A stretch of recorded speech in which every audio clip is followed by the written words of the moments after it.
এতে কিন্তু আমাদের চুল কালো হবে, ঘন হবে, চুল পড়াও কিন্তু বন্ধ হবে। এই যে অল্প বয়সে চুল পেকে যাচ্ছে সেটাও কিন্তু রোধ হবে। আমাদের যে অল্প বয়স, আর জলের কালারটা দেখো কত সুন্দর এসেছে। নমস্কার বন্ধুরা, আমি পাপিয়া। আমার ইউটিউব চ্যানেলে তোমাদের সকলকে জানাই অনেক অনেক স্বাগত আর ভালোবাসা। আজকে নতুন আরেকটি ভিডিও নিয়ে চলে এসেছি। ভিডিওটি স্কিপ না করে সম্পূর্ণ ভিডিওটি দেখার অনুরোধ থাকলো। আজকের ভিডিওটি হচ্ছে একটি রেমেডি শেয়ার করব তোমাদের সাথে, হেয়ার কেয়ার। তা আমাদের কিন্তু অনেকেই কম বয়সে চুল পেকে যাচ্ছে, সেই চুল পাকাটা রোধ করার জন্যে কিন্তু আমি আজকে এই রেমেডিটা শেয়ার করছি। একদম ঘরোয়া পদ্ধতিতে, সহজ পদ্ধতি, এমনকি ফেলে দেওয়া উপকরণ দিয়ে আমি এই রেমেডিটা তৈরি করব আজকে। আর এই যে আমাদের কম বয়সে চুল পেকে যায়, এটা যদি প্রথম থেকে আমরা রোধ করি না, তাহলে কিন্তু আর চুল পাকাটা বেশি বাড়বে না। সেই পদ্ধতিটাই তোমাদের সাথে শেয়ার করব। আর এটা সপ্তাহে 3 দিন লাগাতে হবে তোমাদের মাথায়। তোমরা মাসখানিক যদি লাগাও তাহলেই তোমরা কিন্তু ফল পেয়ে যাবা, যে আমাদের কম বয়সে যে চুলটা পেকে যাচ্ছে তা কিন্তু রোধ হবে, এমনকি চুল ঘন হবে এবং কালো হবে এবং চুল পড়াও কিন্তু বন্ধ হবে। চলো রেমেডিটা তোমাদের সাথে শেয়ার করা যাক। রেমেডিটা তৈরি করার জন্য দেখো বন্ধুরা, সব উপকরণ কিন্তু নিয়ে নিয়েছি। একটা থালার পরে নিয়েছি কারি পাতা, নিয়েছি আলুর খোসা। আলুর খোসা কিন্তু আমরা ফেলে দিই, আজকে এই আলুর খোসা দিয়েই আমি এই রেমেডিটা তৈরি করব, সেটাই তোমাদের সাথে শেয়ার করব। আর নিয়েছি জবা ফুল 4টে, আর নিয়ে নিয়েছি নারকেল তেল। আর তোমাদের সাথে দুটো রেমেডি শেয়ার করব আজকে এই 4টে উপকরণ দিয়ে। আর এই যে 4টে উপকরণ দিয়ে দুটো রেমেডি শেয়ার করব তোমাদের সাথে। এটা কিন্তু লাগানো একদম সহজ, স্নানের সময় লাগাতে হবে। আলুর গায়ে কিন্তু অনেক মাটি থাকে, রং থাকে, সেগুলো কিন্তু ভালো করে আমি ধুয়ে নিয়েছি। তারপরে এই যে কারি পাতাগুলো কিন্তু ধুয়ে নিয়েছি, আর জবা ফুলগুলোও ধুয়ে নিয়েছি। আর এই যে নারকেল তেলটা তো নিয়েছি। আর জবা ফুলটাকে এবার আমাদের পাপড়িগুলো শুধু কাজে লাগবে। তা দেখো পাপড়িগুলো কিন্তু আমি ছাড়িয়ে নিচ্ছি। আর এই রেমেডিটা কিন্তু লাগানো খুব সহজ, তোমরা ডেলি লাগাতে পারবা একটা রেমেডি। আর একটা রেমেডি কিন্তু সপ্তাহে 3 দিন লাগাতে পারবা, ওটা স্নানের সময় লাগাতে হবে। এমনকি অনেকে ঠান্ডার ধাত থাকে, সেটাও কিন্তু ঠান্ডা লাগবে না এটা লাগানোর সময়, যেহেতু স্নানের সময় আমাকে এটা লাগাতে হবে, তার জন্য কিন্তু এটা ঠান্ডা লাগারও কোনো ব্যাপার থাকবে না। তা দেখো জবা ফুলের পাপড়িগুলো সব আমি ছাড়িয়ে নিলাম। এবার চলো রেমেডিটা তৈরি করা যাক। আমি কিন্তু চলে এসেছি রান্নাঘরে, এসে গ্যাস ওভেনটা জ্বালিয়ে দিলাম। তারপরে একটা বাটি করে খানিকটা জল বসিয়ে দিলাম। এবার জলের মধ্যে আমি দিয়ে দিলাম আলুর খোসাগুলো। আলুর খোসাগুলো সব দিয়ে দিলাম। আর দিয়ে দেবো এখানে আমি যে জবা ফুল দিয়েছি, এখানে 2টো জবা ফুলের পাপড়ি আমি এর ভিতরে দিয়ে দিলাম। আর এইগুলো আমি সব ফুটিয়ে নেব। বন্ধুরা দেখো আমার ফুটে গেছে, আর অল্প একটু ফোটার সাথে সাথে সুন্দর একটা কালার চলে এসেছে জলের ভিতরে। এটা কিন্তু আমি 5 মিনিট মতন ফুটিয়ে নেব ভালো করে।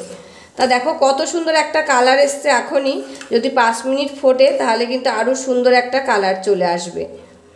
তা 5 মিনিট ফুটুক, তারপরে আবার তোমাদের সাথে দেখা করছি। দেখো 5 মিনিট কিন্তু ফোটানো হয়ে গেছে, আর এটা কিন্তু সুন্দর একটা কালার এসেছে আমার। এবার কিন্তু আমি এটা নামিয়ে ঠান্ডা হতে দেব। ঠান্ডা হওয়ার পর এটা কিন্তু আমি ছেঁকে নেব। আর আমি কখন ব্যবহার করব বলো তো? যখন আমি স্নান করব শ্যাম্পু করে, তখন কিন্তু শ্যাম্পু করার পরে চুলটা ধুয়ে তারপরে এই জলটা আমি দিয়ে চুলটা কিন্তু আবার ধুয়ে নেব। তা দেখো এটা কিন্তু আমার হয়ে গেছে, এটা আমি নামিয়ে নিচ্ছি। এবার আমি দ্বিতীয় রেমেডিটাও তৈরি করে নেব। দ্বিতীয় রেমেডিটা তৈরি করার জন্য এখানে একটা আমি বাটি নিয়ে নিয়েছি, এর মধ্যে দিয়ে দেব আমি নারকেল তেল। তা খানিকটা নারকেল তেল দিয়ে নেব এর ভিতরে। বন্ধুরা এই যে আমি খানিকটা নারকেল তেল দিয়ে নিয়েছি, তোমরা চাইলে কিন্তু অনেকটা একবারেও বানিয়ে রাখতে পারো। তা আমি দেখো খানিকটা নারকেল তেল দিয়ে নিয়েছি, এর মধ্যে এবার উপকরণগুলো দিয়ে নেব। এর ভিতরে আমি প্রথমে দিয়ে দিচ্ছি কারি পাতাগুলো।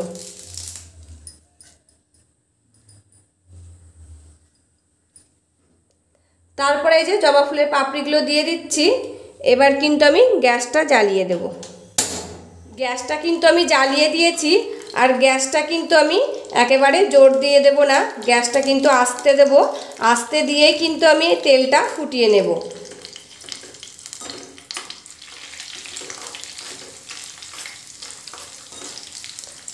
আর এই তেলটা কিন্তু তোমরা রেগুলার মাথায় ইউজ করতে পারবে।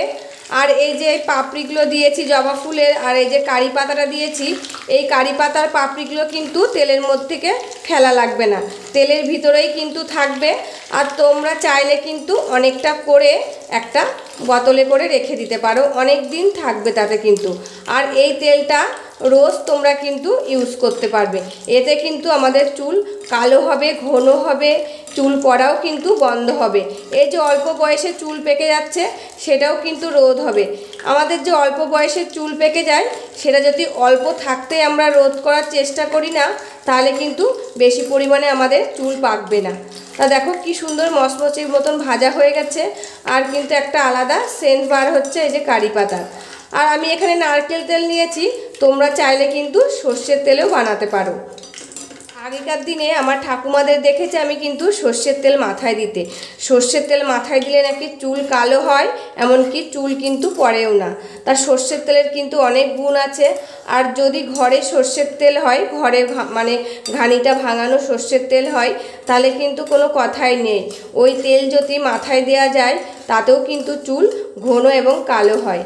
যেহেতু আমার ঘরে খাঁটি সর্ষের তেল নেই, তার জন্য কিন্তু আমি এই যে নারকেল তেলের বানিয়ে নিলাম। তাই এটা কিন্তু আমার হয়ে এসেছে, আর একটু মানে জ্বালিয়ে নিয়ে তারপরে কিন্তু নামিয়ে নেব। আর তোমাদের কিন্তু বলেছি এই পাতাগুলো কিন্তু ফেলা যাবে না, এর ভিতরে এরকম করেই কিন্তু বোতলের মধ্যে রেখে দিতে হবে। আর এটা আমরা রেগুলার কিন্তু ইউজ করতে পারবো। দেখো বন্ধুরা, এটা কিন্তু আমার হয়ে গেছে, এবার আমি গ্যাসটা বন্ধ করে দেব। আর এই যে কারি পাতা আর জবা ফুলের পাতাও কিন্তু আমাদের চুল কালো করতে সাহায্য করে, চুল পড়াও কিন্তু রোধ করে, আবার চুল ঘনও হয়। তা দেখো কত সুন্দর একটা তেলের কালারটাও কিন্তু এসেছে, নারকেল তেল সাদা হয়, এই কালারটা কিন্তু একটু অন্যরকমও এসেছে। এটা এরকম পাতা শুদ্ধই কিন্তু ঠান্ডা হলে একটা বোতলের মধ্যে ভরে অনেকটা পরিমাণে করে কিন্তু রেখে দিতে পারো তোমরা। আমি এই যে অল্প করেই বানিয়েছি, আর এটা ততক্ষণ ঠান্ডা হোক।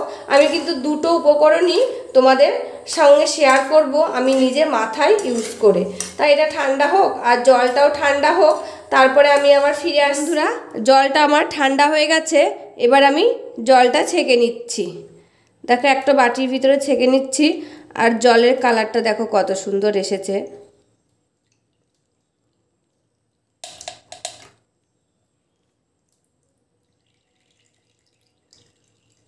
এই জলটাই কিন্তু আমাদের মাথায় লাগাতে হবে।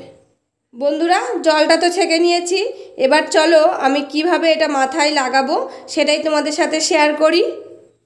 বন্ধুরা, এই যে চলে এসেছি স্নান করতে, এবার কিন্তু মাথায় আমি ভালো করে শ্যাম্পু দিয়ে মাথাটা ঘষে ধুয়ে নিচ্ছি। ঘষে ধুয়ে নেওয়ার পরে কিন্তু ওই জলটা আমার মাথায় দিতে হবে। আর তোমরা চাইলে কিন্তু ওই জলটা একটা স্প্রে বোতলের মধ্যে করে নিয়ে মাথায় স্প্রে করতে পারো। আমি যেহেতু তোমাদের সামনে স্প্রে বোতলের মধ্যে করে নিয়ে স্প্রে করা দেখালাম না, একেবারে দেখো ডাইরেক্ট আমি কিভাবে ইউজ করছি, তোমরাও কিন্তু এরকমভাবে ইউজ করে নিতে পারো, এমনকি স্প্রে বোতলের মধ্যে করে নিয়েও মাথায় কিন্তু দিতে পারো। তা ভালো করে এরকম করে কিন্তু চুলটা জলটা দিয়ে আবার ধুয়ে ফেলতে হবে। এরপর কিন্তু আর কোনো জল দেওয়া যাবে না মাথায়, এই জলটা দিয়ে চুলটা ধুয়ে তারপরে কিন্তু চুলটা মুছে ফেলতে হবে। তা দেখো সব জলটা দিয়ে কিন্তু আমি চুলটা ধুয়ে নিলাম। বন্ধুরা, তোমাদের সাথে কিন্তু আমি আবার বেশ খানিকটা পর দেখা করছি। চুলটা কিন্তু আবার শুকিয়ে গেছে, শুকিয়ে যাওয়ার পরেই কিন্তু আমার এই তেলটা লাগাতে হবে। তার জন্য কিন্তু আমি স্নান করার পর চুলটা শুকিয়ে নিয়েছি, তারপরে কিন্তু আবার তোমাদের সাথে দেখা করছি। দেখো এবার আমি এই তেলটা মাথায় দেব। এই পাতাগুলো এই তেলের মধ্যে কিন্তু থাকবে, দিয়ে একটা বোতলের মধ্যে ভরে রেখে দিতে হবে। আর এটা কিন্তু আমি ডেইলি ইউজ করতে পারবো। আর এটা কি করে ইউজ করব সেটাই তোমাদের সাথে শেয়ার করব এখন। তো দেখো চুলটা কিন্তু আমার শুকিয়ে গেছে, এবার এই যে তেলটা নেব, নিয়ে কিন্তু আমি চুলের গোড়ায় গোড়ায় এরকম করে লাগাবো বলে।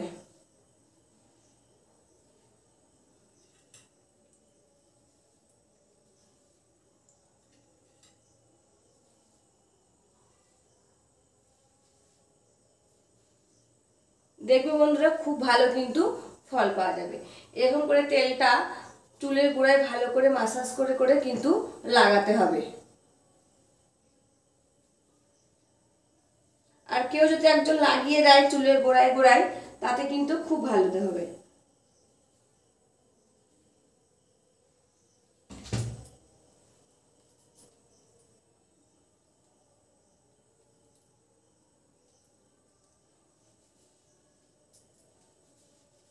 ভালো করে কিন্তু সারা মাথায় চুলের গোড়ায় গোড়ায় লাগিয়ে নিতে হবে। এতে কিন্তু চুল সহজে পাকবে না। প্রথমে যখন স্টার্টিংয়ে দেখবে যে একটা দুটো চুল আমাদের পেকে আসছে, তখন থেকে যদি এসব রেমেডিগুলো আমরা মাথায় অ্যাপ্লাই করি না, তাহলে কিন্তু আমাদের আর চুল পাকবেও না। বয়স্করা আমার তো মাথায় লাগানো হয়ে গেল, আর এখনো কিন্তু আমার বাটিতে এতটা তেল রয়েছে। এটা কিন্তু আমি আবার একটা বোতলে করে ভরে রেখে দেবো। এটা আমি প্রত্যেক দিনই ইউজ করব মাথায়।